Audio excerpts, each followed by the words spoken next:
பெற்றவர்கள் பிள்ளைகளுக்கும் பிள்ளைகள் பெற்றவர்களுக்கும் செய்ய வேண்டிய நல்ல விஷயம். உடல் ஆரோக்கியத்திற்கு எத்தனையோ வழிகள் உள்ளன. நானும் பல வீடியோக்கள் போட்டிருக்கிறேன். விவேகானந்தரின் கருத்துக்களை இதில் பதிவு செய்கிறேன். காலையில் எழுந்ததும் ஒரு புன்சிரிப்புடன் கடவுளுக்கு நன்றி கூறுங்கள். அமைதியாக 2 நிமிடம் அமருங்கள். 2 கைகளையும் தேய்த்து சூடு வந்ததும் கண்களில் வையுங்கள். கை கால்களை நன்றாக நீட்டி முறுக்கி உதறுங்கள். அடுத்து வெதுவெதுப்பான தண்ணீர் 2 டம்ளர் அருந்துங்கள். வாரத்தில் 2 நாள் உப்பு நீர் அருந்துங்கள். வாரத்தில் 2 நாள் ஆயில் புல்லிங் செய்யுங்கள். குறைந்த பட்சம் அரை மணி நேரம் நடைப்பயிற்சி செய்யுங்கள். இளம் காலை வெயிலில் 5 நிமிடம் சூரிய நமஸ்காரம் செய்யுங்கள்.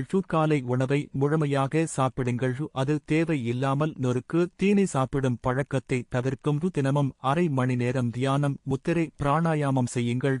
இரவு படுக்கும் முன் இறைவா, இன்றைக்கு நடந்த அனைத்தையும் உங்கள் காலடியில் சமர்ப்பிக்கிறேன். அதில் உள்ள குறைகளை மன்னித்து நிறைவை ஏற்று கொண்டு நாளைய பொழுது நல்லவிதம் விடிய அருள்வாய் என பிரார்த்தியுங்கள். எனவே பெற்றவர்களுக்கு பிள்ளைகளும் பிள்ளைகள் பெற்றவர்களுக்கும் செய்யும் உதவி அவரவர் உடம்பை ஆரோக்கியமாக வைத்துக் கொண்டு சந்தோஷமாக வாழ்வாங்க வாழ